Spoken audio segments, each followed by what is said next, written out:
Welcome to Aahana Raja channel. ఈరోజు మనం discussion చేయబోయే టాపిక్ నామినేషన్స్. మణికంఠ యష్మిని నామినేట్ చేస్తాడు. దానికి చెప్పే రీజన్ ఏమిటంటే, నేను ఎక్స్ గేమ్లో చాలా బాగా పర్ఫామ్ చేశాను. ఆ ఎక్స్ గేమ్లో నేను చాలా ఎక్స్ కలెక్ట్ చేశాను. ఆ గేమ్ ఆడేటప్పుడు నాకు చాలా దెబ్బలు కూడా తగిలాయి. కానీ నేను చాలా ఫిజికల్గా వీక్ అని ట్యాగ్ వేశారు. ఆ విషయం నాకు చాలా బాధ కలిగించింది. అలానే మొన్న నాగ్ సార్ చూపించిన ఫుటేజ్లో మీరు వాయిస్ కౌంటింగ్ విషయంలో చాలా తప్పు చేశారు.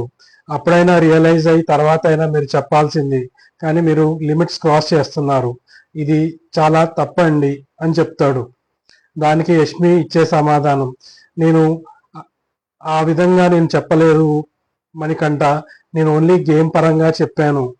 నేను పర్సనల్లీ వీక్ అని మాత్రమే చెప్పాను. ఎందుకంటే నువ్వు ఓన్లీ 10x కలెక్ట్ చేసావు, 12x కలెక్ట్ చేసి నువ్వు ఇక్కడికి వస్తానని చెప్పావు. అది నీ స్ట్రాటజీ. కానీ అప్పుడే నిన్ను నిఖిల్ పట్టుకొని నీ దగ్గర ఉన్న ఎక్స్ అన్ని లాక్కున్నాడు. అందుకే నువ్వు చాలా ఫిజికల్లీ వీక్ అనిపించింది. కానీ ఏదైనా బై మిస్టేక్ నేను ఏమైనా హర్ట్ చేస్తుంటే ఐఎమ్ రియల్లీ సారీ. నేను ఇంటెంట్గా అయితే నిన్ను హర్ట్ చేయలేదు అని సమాధానం చెప్తుంది.